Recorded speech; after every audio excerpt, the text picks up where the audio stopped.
Donc, nous allons maintenant donner la parole aux orateurs des groupes. Ça, c'est fait. Avec comme premier intervenant, pour 5 minutes au maximum, et pour le groupe SRC, Madame Axelle Lemaire. Je vous remercie, Monsieur le Président.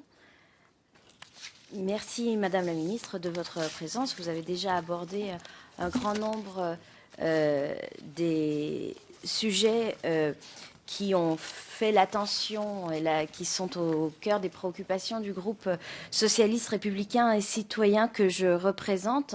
Mais je tiens néanmoins à vous féliciter en général des équilibres trouvés par le gouvernement dans ce budget de la justice pour 2014 et en particulier des avancées concrètes que vous avez portées, Madame la garde des Sceaux, pour cet exercice budgétaire dans un contexte qui, nous le savons, est très contraint pour nos finances publiques.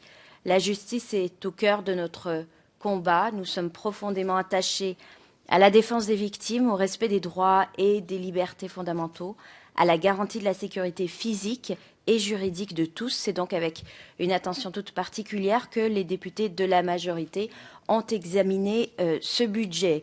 Et celui-ci ne peut se comprendre isolément, vous l'avez d'ailleurs expliqué, sans avoir à l'esprit la continuité budgétaire et les budgets précédents, en particulier celui du dernier exercice qui avait marqué la fin de l'application de la RGPP, la révision générale des politiques publiques, voulue par l'ancienne majorité et dont les conséquences ont été, de l'avis unanime sur le terrain, désastreuses pour nos juridictions en France.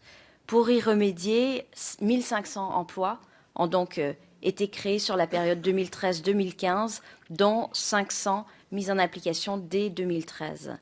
Cette année, le budget que vous nous présentez, en augmentation de 1,7%, cela a été dit, crée donc 555 emplois absolument nécessaires pour permettre à l'administration pénitentiaire et à la justice d'exercer correctement la mission qui leur est confiée.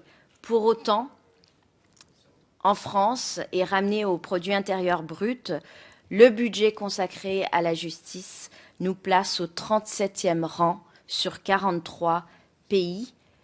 Et ce classement déplorable, eh bien, nous le connaissons depuis 5 ans.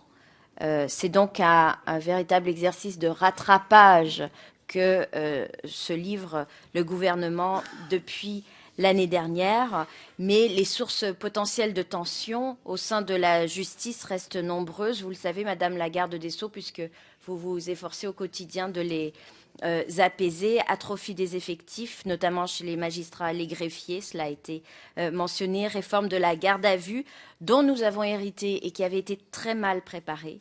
Encombrement des juridictions, inquiétante surpopulation carcérale. Il y aurait désormais 900 matelas par terre dans les prisons.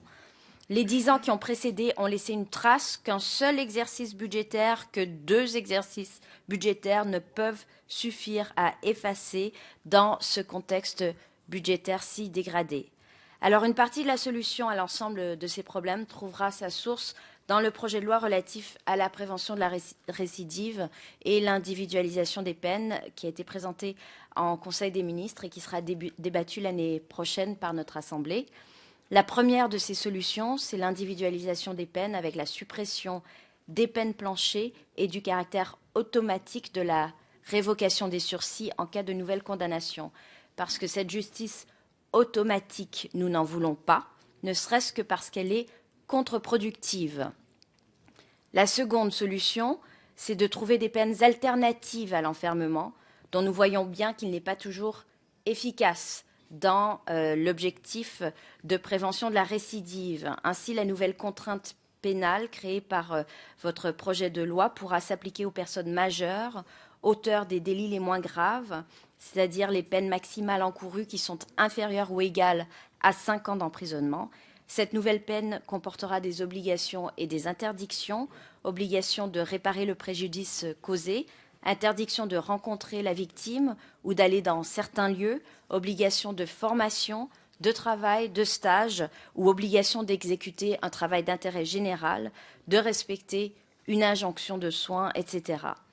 Le budget de l'administration pénitentiaire prend en compte par avance cette réforme pénale que vous nous présenterez en avril. Ainsi, 432 nouveaux emplois seront créés et plus de 3 milliards d'euros seront désormais consacrés à nos prisons. Vous avez également annoncé la création de 6 500 places supplémentaires de prison d'ici 2017. Et enfin, des outils statistiques et informatiques accompagneront l'instauration d'un observatoire de la récidive pour enfin disposer de statistiques précises. Les citoyens connaissent mal leur justice et y accéder peut relever d'un parcours du combattant. Cette priorité politique est assumée là aussi par la majorité avec l'augmentation du programme Accès aux droits et aide aux victimes. En 2014, 165 bureaux d'aide aux victimes couvriront l'ensemble du territoire après l'ouverture d'une centaine de ces bureaux, animés par des représentants d'associations d'aide aux victimes locales, coordonnés par le juge délégué aux victimes du tribunal de grande instance. Les bureaux d'aide incarnent un service public des victimes à part entière qui reflète une priorité politique.